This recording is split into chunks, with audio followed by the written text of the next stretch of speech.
أعوذ بالله من الشيطان الرجيم بسم الله الرحمن الرحيم الحديث السادس عشر من الأربعين النووية. قال عن أبي هريرة رضي الله عنه أن رجلا قال للنبي صلى الله عليه وسلم أوصني قال لا تغضب فردد مرارا قال لا تغضب رواه البخاري. The authority of Abu Hurairah, may Allah Tabaraka wa Ta'ala be pleased with him. A man said to the Prophet alayhi salatu wassalam, counsel me. So he, peace and blessings of Allah be upon him, said, do not become angry. The man repeated his request for counsel several times, and each time he sallallahu alayhi wa alihi wa sahbihi wa sallam said, do not become angry. The hadith is in al-Bukhari, Sahih al-Bukhari. It is the shortest counsel, yes, the greatest one.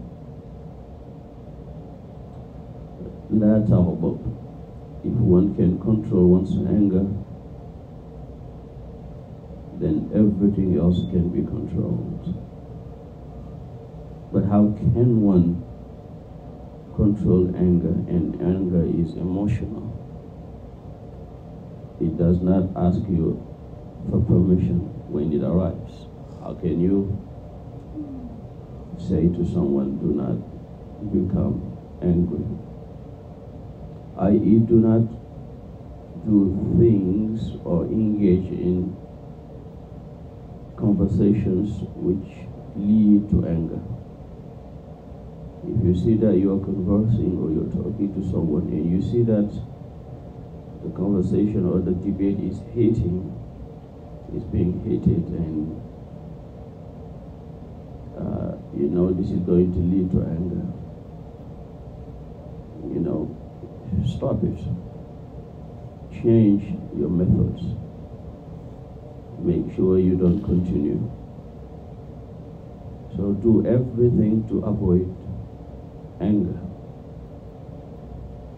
And if you happen to be angry, then make sure your anger does not lead you to do something you're not supposed to do.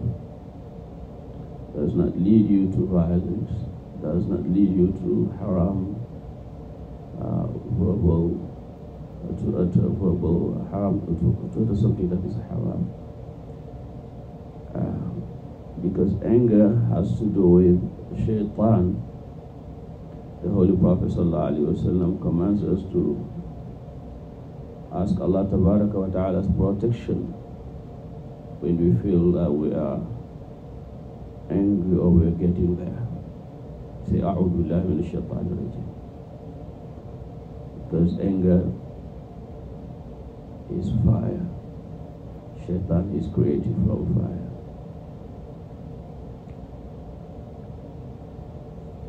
Another way of putting our angers off is to make wudu, because water puts fire off, and anger is fire.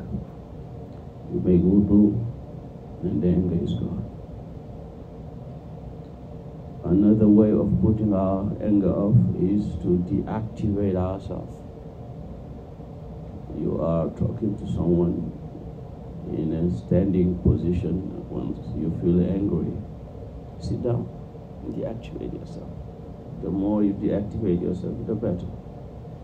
If you think that if you sit down, the person can attack or do something, move away, leave.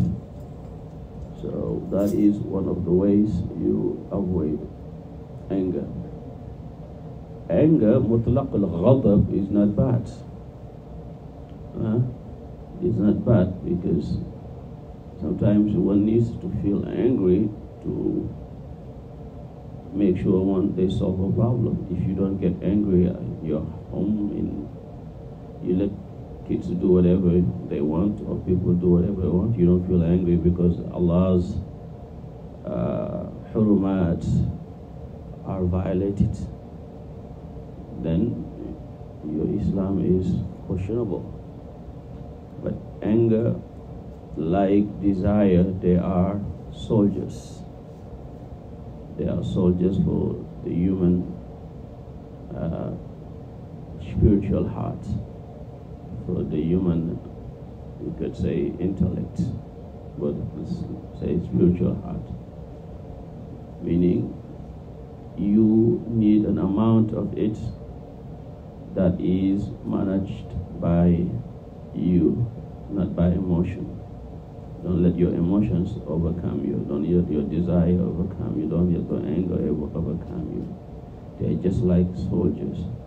The desire, you need to eat so that you can be strong. You need also sometimes to react to things that are not good for you to put things back to normal.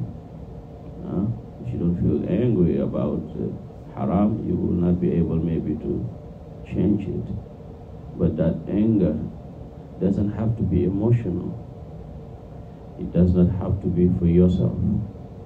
It does not have to be for the nafs, for your ego. It has to be for Allah Tabaraka wa Ta'ala.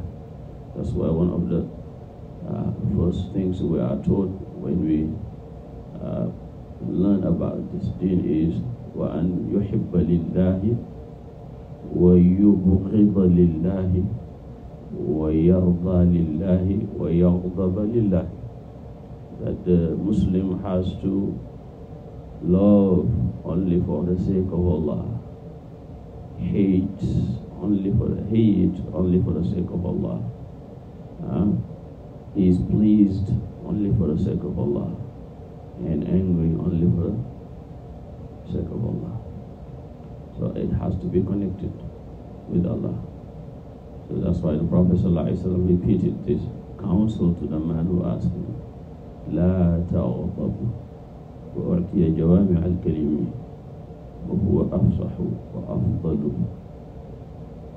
الخلق على الإطلاق صلى الله عليه وسلم. هذا وصلى الله على سيدنا محمد وعلى آله حق قدره ومقداره العظيم.